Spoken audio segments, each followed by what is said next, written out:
फैसला। एक गांव में शिव और गोपी नामक दो मित्र थे। एक बार उन्हें शहर जाने का काम आया। शहर जाने के लिए बीच में बहुत दूर जंगल के रास्ते में चलना था। दूर का सफर होने के कारण रास्ते में खाने के लिए शिव 5 रोटी और गोपी 3 रोटी लेकर चलते हुए निकल पड़े। थोड़ी दूर पहुंचते ही उन्हें भूख लगी। पानी के लिए नदी को ढूंढते हुए गए। कुछ दूर जाते ही उन्हें एक नदी दिखी। नदी के किनारे बैठ रोटी खाने की सोच रहे थे। इतने में सामने से एक आदमी आते हुए उन्हें देख, मुझे बहुत भूख लग रही है, तुम्हारे पास कुछ है तो दीजिए करके पूछा। शिव और गोपी दया दिखाकर उनके पास के 8 रोटी को तीनों के लिए एक समान बांटकर खाए। तब वह आदमी इन्हें कुछ देने से अच्छा लगेगा करके, मेरे पास 8 सोने के सिक्के हैं, इन्हें तुम दोनों लो बोलकर दोनों को मिलाकर वह 8 सिक्के देकर वह अपने रास्ते चल पड़ा। तब शिव ने कहा, गोपी 5 रोटी है ना तो मेरे 5 सिक्के, और तुम्हारे 3 रोटी है ना तो तुम्हारे 3 सिक्के। इसके लिए गोपी ने नहीं माना और कहा, ऐसे कैसे होगा, वह आदमी दोनों को मिला कर दिया तो दोनों को एक समान बांटना चाहिए। उसके लिए शिव नहीं माना। आखिर में दोनों एक निर्णय पर पहुँचे। उनको पहले सामने पड़ने वाला गांव में किसी बड़े के पास जाकर इंसाफ मांगेंगे करके विचार किया। ऐसे कुछ देर चलने के बाद शिव गोपी एक गांव में गए। उधर एक बड़ा आदमी बैठा था। उन्हें पूरी बात बताकर फैसला करने को कहा। तब वह बड़ा आदमी बोला, मेरी बात सुनोगे तो बताऊंगा, दोनों को समान बांटूंगा। इसके लिए गोपी और शिव मान गए। 8 रोटियों को तीनों ने एक समान बांटकर खाया। मतलब शिव के 5 रोटी 15 भाग हुए और गोपी के 3 रोटी 9 भाग हुए। ऐसे पूरे 24 भाग हुए। तब तीनों 8-8 भाग खाए। सही ना? तब उन दोनों ने सिर हिलाया। शिव उसके 15 रोटी भाग में से 8 वह खाकर 7 उस आदमी को दिया और गोपी उसके 9 रोटी भाग में से 8 वह खाकर 1 भाग ही उस आदमी को दी। इसीलिए उस आदमी के 8 सोने के सिक्कों में से 7 सिक्के शिव को और 1 सिक्का गोपी को मिलना चाहिए। वह फैसला सुनकर शिव खुश हुआ तो गोपी अपने मन बुद्धि से शर्म करके, मेरे मित्र के बोलने पर 3 सिक्के लेता तो ही अच्छा था करके विचार से उदास हुआ। इस कहानी से यह सीख मिलती है कि हम लालच में आकर बहुत कुछ खो बैठते हैं। जादुई खजाना। एक गांव में राजू और शिवा नाम के 2 दोस्त रहा करते थे। दोनों में से किसी को भी कोई भी कष्ट होता तो वो दोनों हमेशा एक दूसरे की मदद करते थे। ये देखकर गांव के लोग भी हैरान रह गए थे। एक दिन शहर में कुछ काम होने के कारण वो दोनों जंगल के रास्ते से शहर की ओर निकल गए। कुछ देर चलने के बाद उन्हें एक पेड़ दिखाई दिया। वो पेड़ उनसे कहने लगा, ओ मुसाफिरों, ये रास्ते पर तुम्हें खतरा ही मिलेगा, किसी और रास्ते से चले जाओ।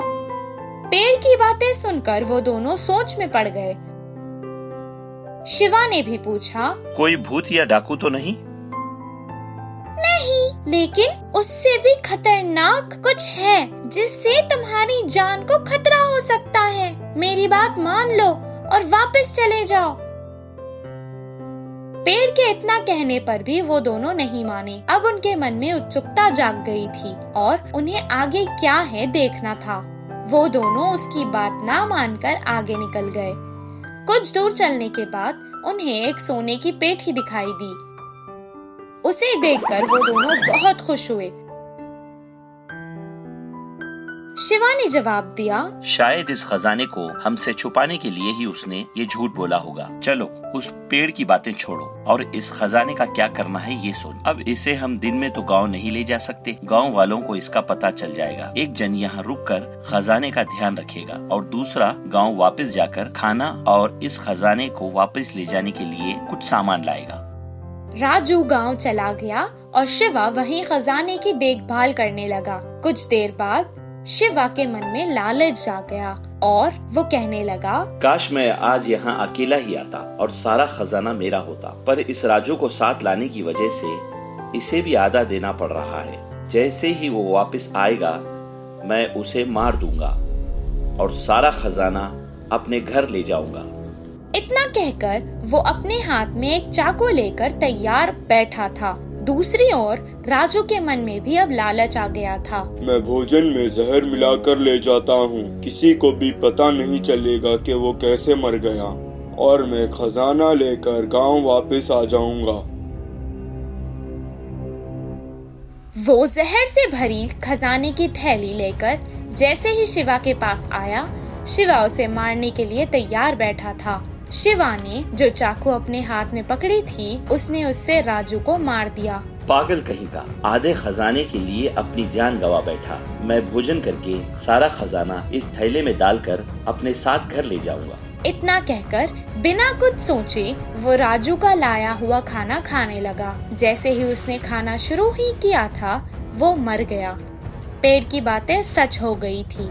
इस कहानी से हमें ये शिक्षा मिलती है कि पैसा अच्छे से अच्छी दोस्ती को भी खराब कर सकता है। इंसान जिसमें इंसानियत ना हो। एक बार एक बहुत खूबसूरत जंगल हुआ करता था। उस जंगल का राजा एक शेर था। वो जंगल के हर जानवर को अपने बच्चों की तरह ही देखता था और इसी तरह सभी जानवर एक साथ मिलजुल कर रहते थे। एक दिन एक हाथी पेड़ से फल तोड़कर खा रही थी और अचानक उसे चक्कर आ गए और वो गिर गई। उसे गिरा हुआ देखकर जंगल के कुछ हाथी वहाँ आ गए और वो उससे उस जंगल के वैद्य के पास ले गए। बंदर वैद्य ने उसे कुछ देर देखा और कहा, इसे कुछ नहीं हुआ है, परेशानी की कोई बात नहीं है, ये माँ बनने वाली है। ये खुशखबरी सुनकर जंगल के सभी जानवर खुशी मनाने लगे। गधे ने हाथी से कहा, अरे वाह, अब बस आराम करना और मेरी तरह भारी चीजें मत उठाना। हिरन ने भी कहा, तुम मेरी तरह कूदा मत करो, आराम से चलो। मंत्री लोमनी ने कहा, मेरी तरह जो मिले वो मत खाना, अच्छा खाना खाओ। कौवे ने कहा, तुम्हें अगर कुछ भी चाहिए तो मुझे आवाज दे देना।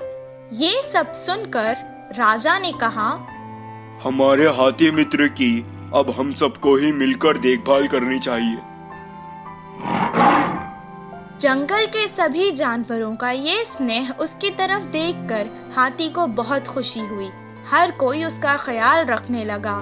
उसके पेट से वो बच्चा भी सब देखता था और खुश होता था। एक दिन उस मासूम को प्यास लग रही थी। माँ, मुझे बहुत प्यास लग रही है, पानी पी लो ना। वो जंगल के पास की नदी के पास गई और पानी पीने लगी। पानी पीकर वो खुश हो गई और कहने लगी, माँ, मुझे सारा जंगल दिखाओ ना, मैं देखना चाहता हूँ। तब वो धीरे धीरे चलते हुए उसे सब कुछ दिखाने लगी। उस खूबसूरत जंगल को देखकर उसके बच्चे को बहुत खुशी हुई। अचानक वो रास्ता भटक गई और जंगल के पास के गांव में आ गई। उस गांव में 2 शरारती बच्चे रहते थे। वो हमेशा सबको सताते और खुश होते थे। गांव के मुखिया की कई डांट पड़ने के बाद भी वो ना बदले, बल्कि उनकी शरारत दिन ब दिन और बढ़ती चली गई। कुछ दिन बाद उन्होंने सोचा कि पटाखों के साथ कुछ शरारत करते हैं। तब उन्होंने वो पटाखे एक अनानस में भर डाले और रख दिए। तभी वहाँ से वो हाथी जा रही थी। पटाखों से भरा अनानस उन्होंने उस बेचारे हाथी को खिला दिया। वो खाते ही अचानक हाथी के मुंह में वो अनानस फट गया और उस बेचारे हाथी का मुंह बुरी तरह से जख्मी हो गया। वो बेचारी तड़पती हुई यहाँ वहाँ भागने लगी, लेकिन उसे ऐसे देखकर उन दोनों शरारती बच्चों को बहुत मजा आने लगा। वो भागते भागते वापस जंगल आ गई और अपने मित्रों को सारा हाल सुनाने लगी। वो सब एक जगह जमा होकर बहुत दुखी हो गए।